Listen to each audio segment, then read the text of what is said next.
السلام علیکم ورحمۃ اللہ وبرکاتہ۔ محترم ناظرین و سامعین، آج میری گفتگو کا عنوان ہے کہ شب معراج کیا ہے، یعنی معراج کیا ہے۔ آج میری گفتگو کا عنوان ہے کہ معراج کیا ہے اور کب ہوئی ہے۔ تو دیکھیے، سب سے پہلے تو یہ سمجھ لیجئے کہ معراج کیا ہے۔ معراج رسول اللہ صلی اللہ علیہ وسلم کو کئی مرتبہ خواب میں بھی ہوئی اور ایک مرتبہ جسم کے ساتھ جاگتے ہوئے ہوش و حواس میں آپ کو معراج ہوئی ہے۔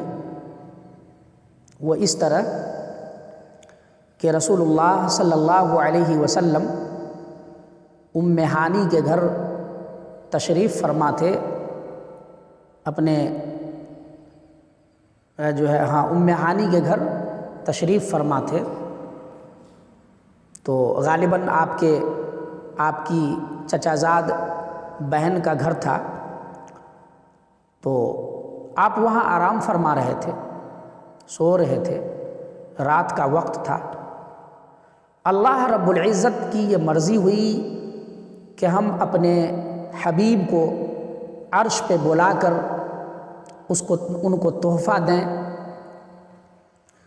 تو آپ کی دل جوئی کریں، اس لیے کہ اس سے پہلے طائف کا سفر ہوا تھا اور وہاں ظالموں نے، کافروں نے آپ کو خوب مارا، جس کی وجہ سے آپ دل برداشتہ تھے، آپ غمگین تھے۔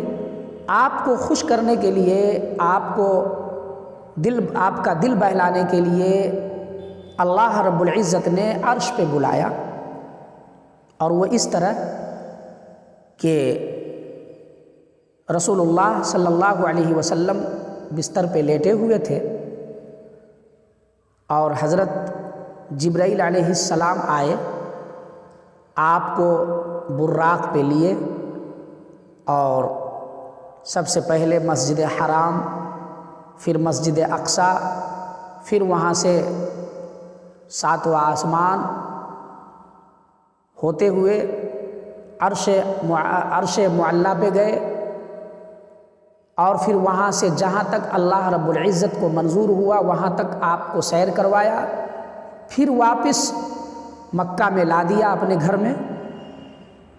پھر سمجھ لیجئے معراج کس کو کہتے ہیں کہ آپ لیٹے ہوئے تھے کہ حضرت جبرائیل آئے، آپ کو اپنے گھر سے، یعنی ام ہانی کے گھر سے اٹھائے اور مسجد حرام سے مسجد اقصیٰ، پھر وہاں سے ساتوں آسمان، پھر عرش معلیٰ، پھر وہاں سے جہاں تک اللہ کو منظور ہوا وہاں تک آپ کو سیر کروایا، اور پھر واپس مکہ میں پہنچا دیا، اور یہ رات کے تھوڑے سے حصے میں ہوا، اسی کو معراج کہتے ہیں۔ جب آپ واپس آئے تو زنجیر ہل رہی تھی، جب آپ جا رہے تھے نا معراج پہ، تو آپ کے جسم زنجیر سے مس ہو گیا، زنجیر ہلنے لگی، لیکن جب آپ واپس آئے تو دیکھا کہ زنجیر ہل ہی رہی ہے۔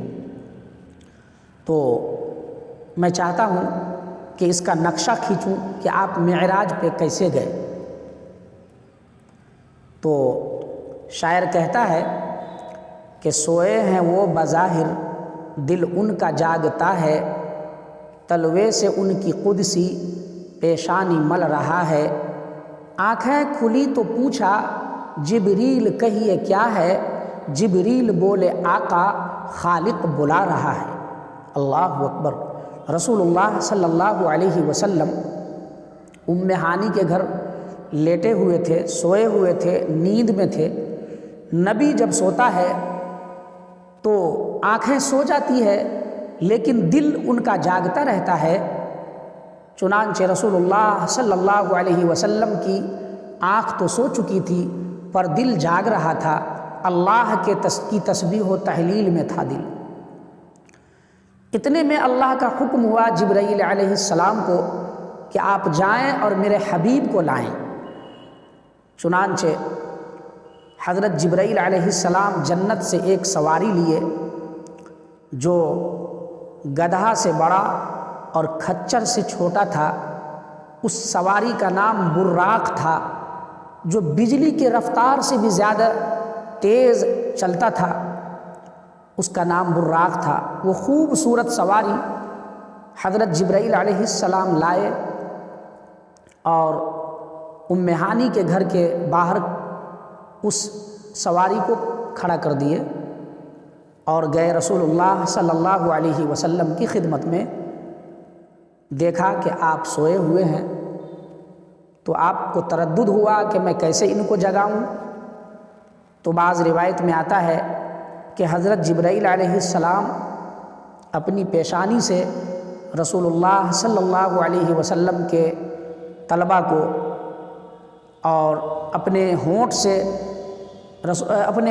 رسول اللہ صلی اللہ علیہ وسلم کے طلبہ کو آپ نے چوما اور پیشانی رگڑا۔ آپ کی نیند کھل گئی، فوراً آپ جاگے اور آپ نے پوچھا جبرائیل کہاں آئے ہیں؟ حضرت جبرائیل نے آپ کو سلام کیا اور کہا یا رسول اللہ، آپ کو آپ کا پروردگار عرش پہ بلانا چاہتا ہے، عرش پہ بلا کر ملاقات کرنا چاہتا ہے، تحفہ دینا چاہتا ہے۔ چنانچہ رسول اللہ صلی اللہ علیہ وسلم فوراً اٹھے اور نعلین پاک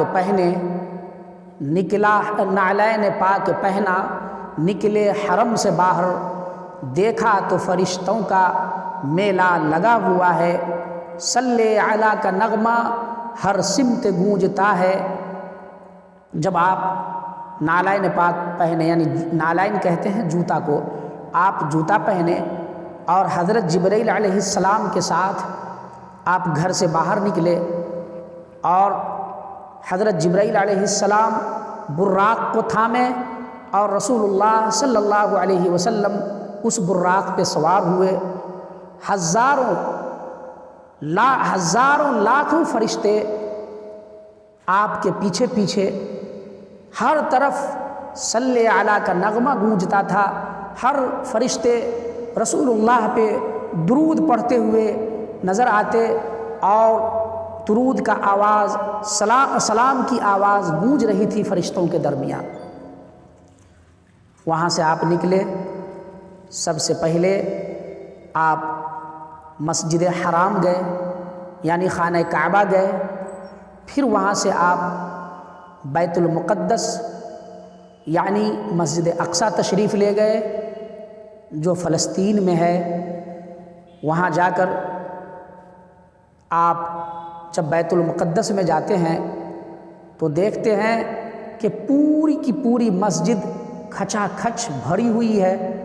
آپ کو بتایا گیا کہ جتنے بھی نبی گزرے ہیں، انبیاء کرام گزرے ہیں، وہ تمام کے تمام انبیاء کرام یہاں موجود ہیں اور آپ ان کی امامت کریں گے۔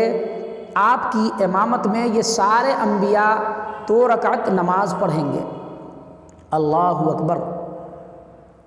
آپ بیت المقدس تشریف لے گئے، سرکار نے امامت فرمائی انبیاء کی، ہر مقتدی سے افضل رتبہ امام کا ہے۔ رسول اللہ صلی اللہ علیہ وسلم امامت فرمائی اور جتنے بھی انبیاء تھے وہ سب کے سب آپ کے مقتدی ہوئے۔ جو امام ہوتا ہے ان کا رتبہ تمام مقتدیوں سے بڑا ہوتا ہے۔ پھر ہو گئے محمد سوئے فلک روانہ۔ اب ہو کسی بھی شے میں جنبش، خیال کیا ہے؟ جنت سجی ہوئی ہے، افلاک ہے متعین، جنت سجی ہوئی ہے، افلاک ہے متعین، راستے میں قدسیوں کا پہرا لگا ہوا ہے۔ اللہ اکبر۔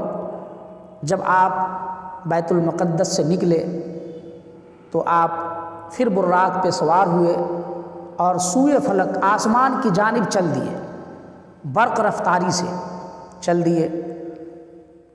بالکل ہر چیز اپنی جگہ رکی ہوئی تھی، دنیا کی تمام چیزوں کو اللہ نے حکم دیا کہ جو جہاں ہو وہیں رک جاؤ، میرے حبیب سفر کر رہے ہیں۔ چنانچہ آپ نے پہلے آسمان، پھر دوسرے آسمان، پھر تیسرے آسمان، غرض کے ہر آسمان کو آپ نے پار کیا، ہر آسمان کا داروغہ آپ کا استقبال کیا، اہلا و سہلا مرحبا کہا۔ اس کے بعد پھر آپ سدرۃ المنتہا پہ گئے، جو 7ویں آسمان کے اوپر ایک بیر کا درخت ہے، آپ وہاں گئے، اور اسی 7ویں آسمان کے اوپر ایک مسجد ہے جس کا نام بیت المعمور ہے، آپ وہاں گئے، اس مسجد میں بھی گئے۔ اور پھر یہاں سے کیا ہوتا ہے میں اس کے آگے دوسری ویڈیو میں آپ سے عرض کروں گا۔ تو چونکہ بات لمبی ہو جائے گی تو میں آپ سے عرض کروں گا جو ہے آگے والی ویڈیو میں کہ بیت المعمور کیا ہے اور پھر اس میں کیا ہوتا ہے، پھر آپ وہاں سے کہاں گئے، ہے نا، اس کے بارے میں بتلاؤں گا۔ اللہ تعالی ہم سب کو رسول اللہ صلی اللہ علیہ وسلم کی سے محبت کرنے والا بنائے، چونکہ یہ معراج جاگتے ہوئے جسم کے ساتھ ہوا ہے، اور یہ کب ہوئی معراج یہ بھی آپ کو ہم بتلائیں گے، آپ آئندہ آنے والی ویڈیو کو دیکھیے۔ تو اللہ تعالی ہم سب کو دین پر عمل کرنے والا